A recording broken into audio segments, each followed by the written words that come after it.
He posted the notice, because the fence on the north line had finally given way, and the Talon goats had learned it. They were clever animals when bored, more clever than people like to admit, and once they discovered a weakness, they returned to it again and again, until the ground itself seemed to invite them through.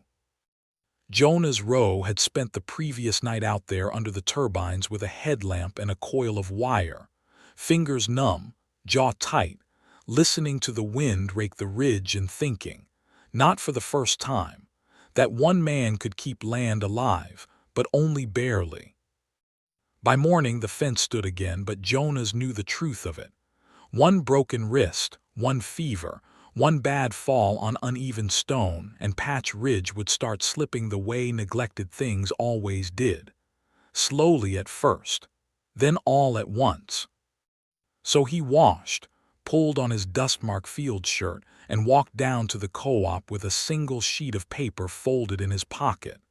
The building buzzed the way it always did at midday. Fans hummed overhead, chopping the hot air into useless currents.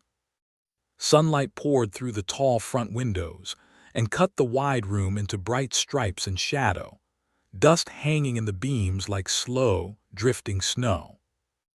A line of tired workers pressed along the counter, voices rising and falling in familiar rhythms, complaints about pay, about rations, about assignments that vanished the moment you reached for them. Kira sat on the last bench near the wall. The bench was metal, once painted, now rubbed down to a dull gray by years of bodies shifting and waiting. Her bare thighs stuck slightly to the cold strip where her wrap rode up. She kept her back straight anyway. Her skin, deep green with pale speckles, caught the sunlight where it reached her, the color richer in the warmth. Her long white hair had been braided quickly that morning and pulled over one shoulder. The braid lay across the thin cloth of her top and moved faintly with each breath. Her right leg told its own story. A thick metal brace hugged her calf and ankle, the straps darkened by years of sweat and work. The joint above it bulged where bone had healed wrong, the shape not quite matching the other side.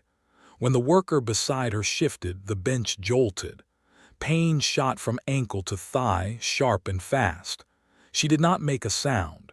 She did not flinch. She let it pass through her and go. A clerk shouted from the counter, "Next 3 for assignments, move it." A cluster of human men stood. One of them, tall and loose-limbed, glanced back over his shoulder at Kira, then stepped in front of her as if she were furniture. She rose halfway. "Sit, Theen," the clerk snapped without looking at her. "We'll see if anything's left." The men laughed. "Maybe she can polish boots in the yard," one murmured to his friend. "Sit her in the mud. No one will notice." Kira's fingers tightened on the folded shawl in her lap. The rough weave bit into her palm. She lowered herself back onto the bench. The insult landed and vanished into the room, absorbed the way dirt slid into a seam. No one objected. No one corrected the clerk. It was easier not to. On the other side of the room, near the entrance, Jonah's row stood reading a paper in his hand. He scanned the board on the wall, eyes moving over half-torn notices, faded ads, old warnings about water use. He held a new sheet between his fingers. The paper was plain. The lines he had written that morning were straight, deliberate. Farm aid needed. Patch Ridge homestead. Room and meals. Cooking, cleaning, Talon goats, fences. Seasonal. No other promises. He stood still a moment, reading it again as if it belonged to someone else. His reflection in the glass beside the board looked the same as always. Tall, broad-shouldered, jaw rough with stubble, skin weathered by years of wind and sun. Only his eyes gave him away. They flicked once toward the hills beyond the door where turbines turned slowly against the sky. He pinned the notice to the board with a small metal tack. A man in a clean vest beside him whistled. "That it?" the man said. "That's all you offer," Jonas folded his arms. "It's a job." "You could at least mention the lonely farmer," the man said lightly. "Might draw a different crowd." Jonas's mouth twitched, but not into a smile. "I need work done," he said, "not a party." The man laughed and wandered off, already fishing for dried seeds from his pocket. Jonas took the copy to the counter. The clerk flicked his eyes over it, stamped it, and marked something on a slate. "You prefer local only?" the clerk asked. "Anyone who can work," Jonas replied. "I don't care where they were born." The clerk gave him a quick look. "You know what people will say." "People always say something," Jonas said. The room shifted as workers left with chits in hand. Others moved up. Kira watched from her corner, hunger gnawing low in her stomach. She had eaten only a heel of bread at dawn. Sour dormitory coffee still coated her tongue. Jonas turned from the counter, the current of the room carrying him toward the door. For a moment he passed close enough that the air moved around her. He might have kept walking. A woman near the entrance spoke loudly. "You should wait, Ro. Next shuttle brings Valley girls, strong legs, no limp." Kira felt her neck heat. She kept her eyes on the floor. Jonas stopped. He faced the woman. His jaw set, but his voice stayed even. "I wrote farm aide," he said, "not Valley wife." "You say that now," the woman replied thinly. "Wait until you see what drags in." Jonas did not answer her. He turned instead and scanned the room. His gaze traveled along the benches, past men sharing jokes, an old worker asleep with his head bowed, a young woman with calloused hands, and a toddler at her feet. Then his eyes stopped.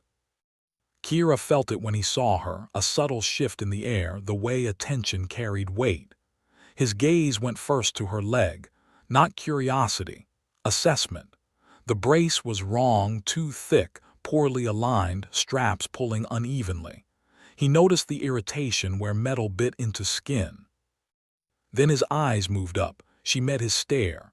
Her eyes were tired, but they did not drop. There was no practiced smile, no plea, just a calm, watchful stillness. He walked toward her bench.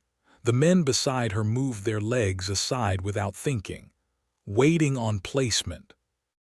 He asked. "Yes," Kira said. Her voice was steady. "Any offers?" "No," the clerk called out. "She's still in the pool, no medical clearance, limp."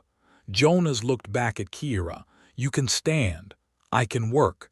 That wasn't the question. She set her shawl aside and rose. Her right leg trembled once, then steadied. She stood tall, nearly level with his chest. "Show me," Jonas said. She stepped forward, turned, stepped back. Careful, controlled. The limp showed, but she did not wobble. "You injured on a rig," he said. Not a question. "A harvester arm," she replied. "Clinic did what they were paid for, which wasn't enough." "No, you still want work." "Yes." The clerk muttered something about damaged stock. Jonas cut him off. "Her name, Kira Lehin."